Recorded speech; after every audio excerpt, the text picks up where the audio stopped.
Hi everyone, myself Konda Krishnudu, Assistant Professor of Physics, Department of Science and Humanities, MLR of Institute of Technology, Hyderabad.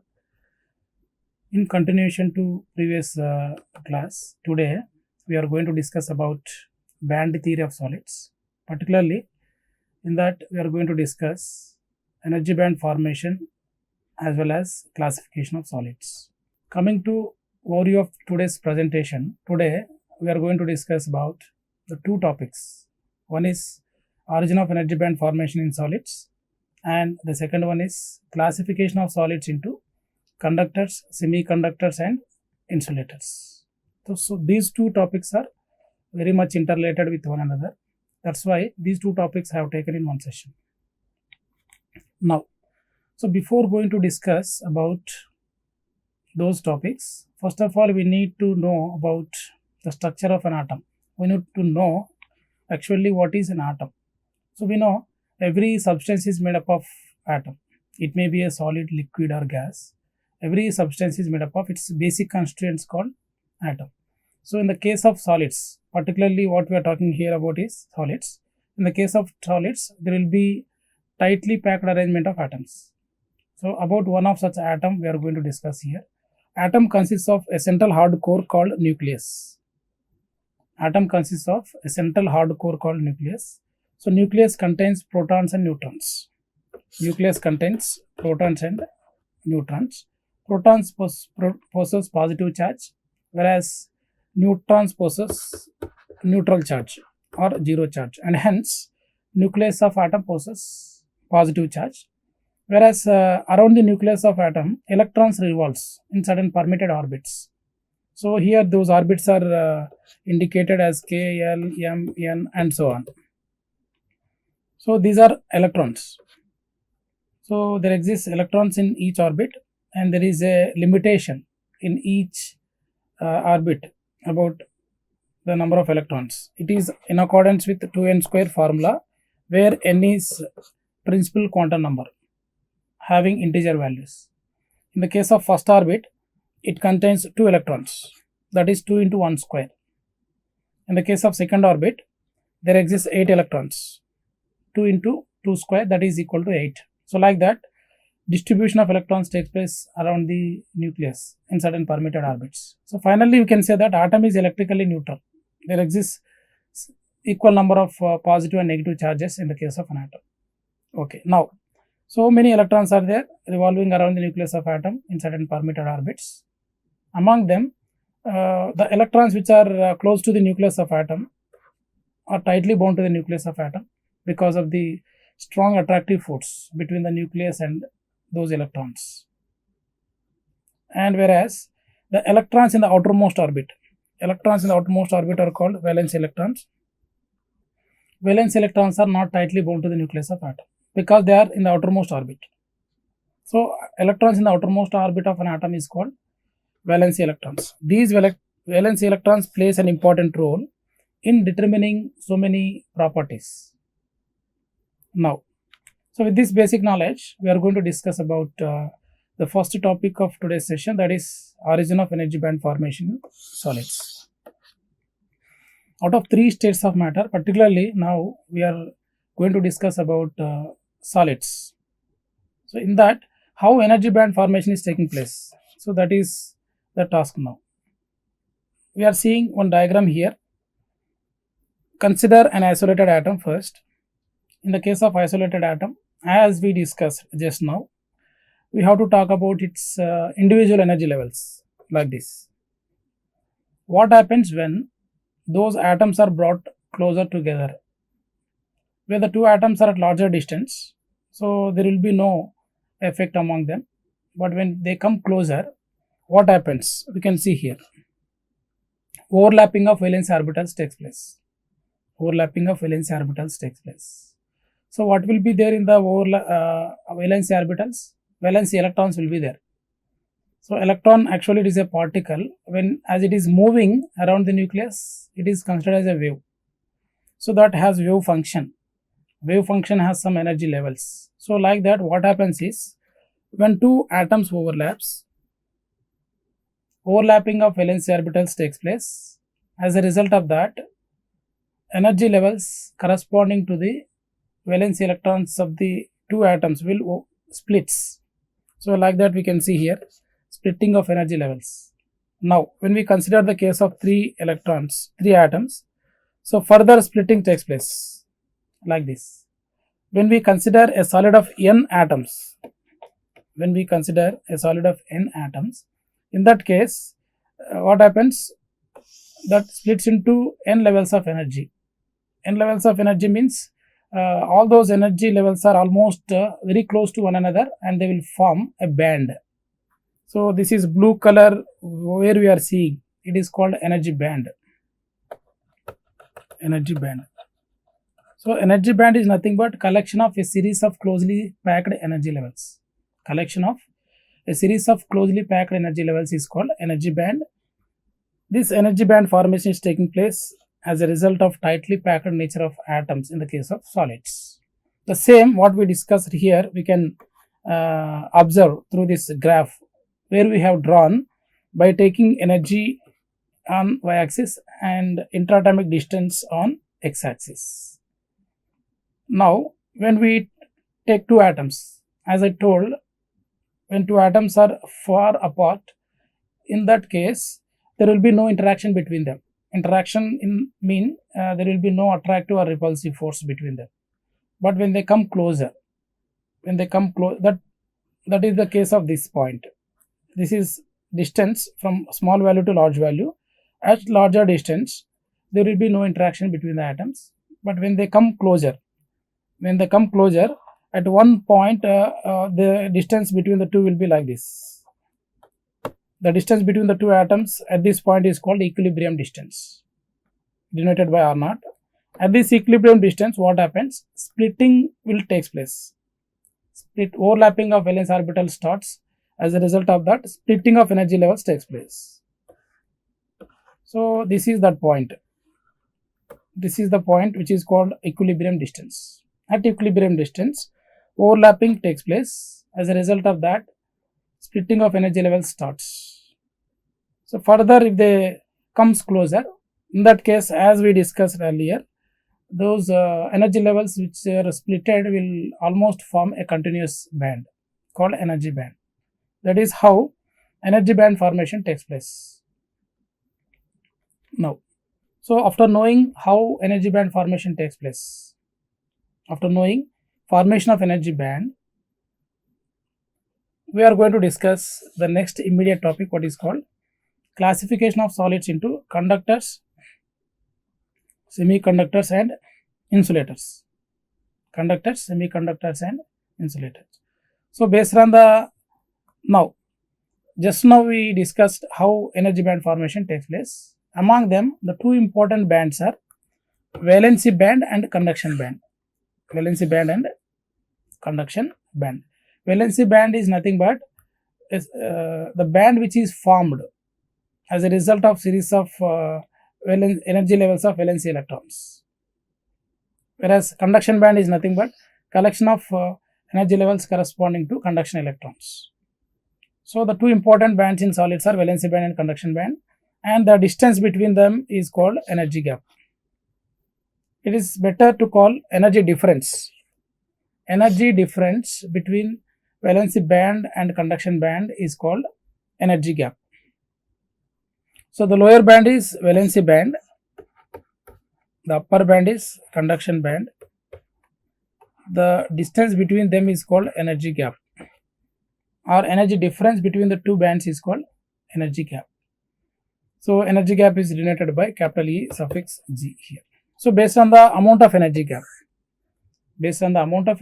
we can classify solids into three types.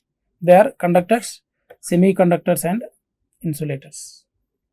Conductors means we know which conducts current, whereas insulators are the substances which does not allows current, whereas the semiconductors falls in between conductors and insulators. Their properties lies in between that of conductors as well as insulators. One of such property we have taken here, that is energy gap. Based on energy gap, we can classify solids into conductors, semiconductors and insulators. Now we are going to discuss about the first classification, what is called conductors. We can call conductors as metals because almost all metals are conductors. That's why we can call them as conductors or metals. So what will be there in the case of conductors or metals? What about the energy gap? In the case of metals or conductors, there is no energy gap. There is no energy gap because there exist two possibilities in the case of conductors. Either they may have partially filled valency band, partially filled valency band. What does it mean? Suppose take this as energy band, take this as valency band. This valency band is only partially filled. Okay, now so out of all this valency band, this is actually valency band having so many energy levels. Out of all, only certain energy levels are filled with electrons. That's why it is called partially filled valency band.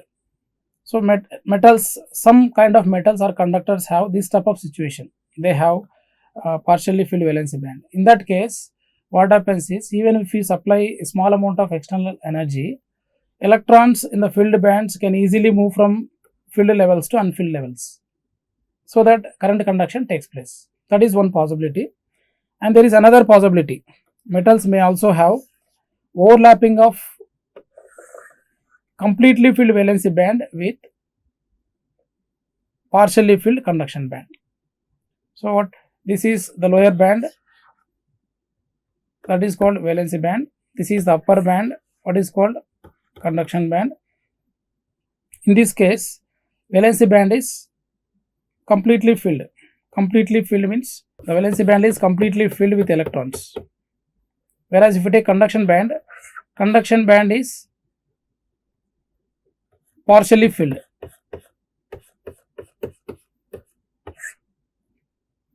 So completely filled valency band overlapping with partially filled conduction band.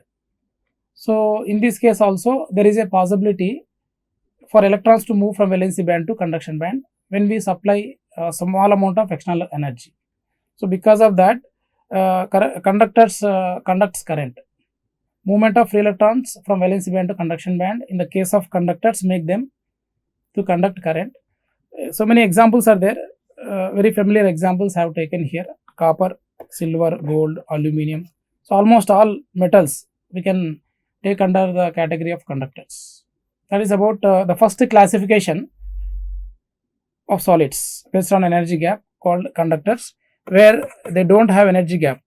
That is, energy gap is zero in the case of. Coming to the second group of solids. Second group of solids are nothing but the solids having energy gap. The second group of solids are nothing but the solids having energy gap. So in the case of second group of solids, there exists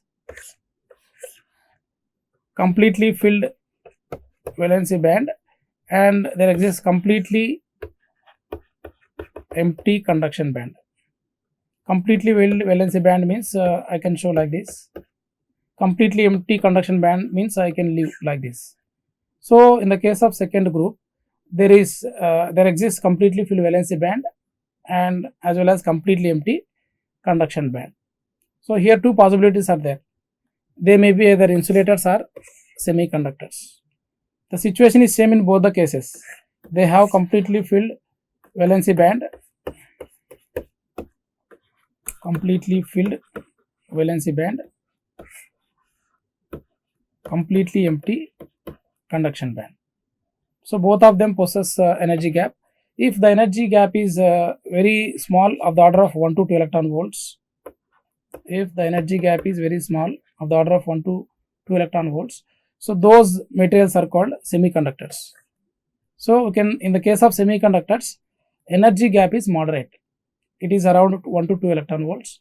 The most familiar elemental semiconductors are silicon and germanium. If you take germanium, the energy gap of germanium is 0.72 electron volts, whereas the energy gap of silicon is 1.1 electron volts. That is about semiconductors under the second group of solids. Coming to the other classification here, insulators. So insulators are the substances which possess high energy gap. There exists a large energy gap between valency band and conduction band.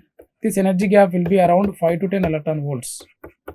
5 to 10 electron volts means it is a high number. So many insulators are there. Some of the examples I have taken here: diamond and glass. So in the case of diamond, energy gap will be around 5 electron volts. In the case of glass, energy gap is around 10 electron volts. So with such a high amount of energy gap, insulators never conducts current because of lack of availability of free electrons. Because even if you supply high amount of energy, electrons cannot make a transition from valency band to conduction band. As a result of that, they will never conduct current. Whereas there is a possibility in the case of semiconductors. The name semiconductors itself implies that they are partial conductors. Under certain conditions, they act as insulators, and under certain other conditions, they act as conductors. At low temperature, at T equal to 0, semiconductors act as insulators because the covalent bonds between the atoms are strong. In that case, electrons cannot move, and hence there is no conduction of current. That is why semiconductors act as insulators at 0 degree Kelvin. Whereas when the temperature is increased, at high temperature, due to breaking of covalent bonds, electrons moves from valency band to conduction band, so that current conduction is possible even in the case of semiconductors. That is how semiconductors have the capability to act both as conductors as well as insulators. So that what we discussed so far, we can understood from this diagram. So here red color one represents valency band, which is called lower band, and the blue color one represents the conduction band, which is taken as the upper band. So in the case of metals, the first group of solids called metals are conductors. There is overlapping of valency band and conduction band. This is the overlapped area. So due to overlapping, it is very easy for electrons to move. Even for small external energy also, electrons move from valency band to conduction band, and current conduction takes place. Whereas semiconductors and insulators, they possess energy gap. In the case of semiconductors, energy gap is moderate, around 1 to 2 as we discussed, and in the case of insulators, there is a big energy gap, that is around 5 to 10 electron volts. So that is how solids are classified basically into 3 groups: conductors, semiconductors and insulators, based on energy gap. So this is for today's session, where we discussed clearly the basic structure of an atom as well as origin of energy band formation in solids. Particularly we discussed what happens when two atoms are larger distance and what happens when they come closer to each other, and we came to know how energy band formation is taking place as a result of tightly packed nature of atoms in the case of solids. Also we came to know about the formation of two important bands called valency band and conduction band, where valency band is taken as lower band and conduction band is taken as conduction band. And based on the energy difference between valency band and conduction band, even we discussed the classification of solids into conductors, semiconductors and insulators, as well as their examples. And that is for today's session. In the next session, we are going to discuss about particular type of solids. In this class, we discuss based on energy gap about conductors, semiconductors and insulators. And from next class onwards, we are going to discuss particularly about semiconductors. In the next class, we are going to discuss about introduction to semiconductors. What is semiconductor, types of semiconductors, what is p type and n type, how p-n junction formation takes place. All that basic details we are going to discuss in the next class. Thank you.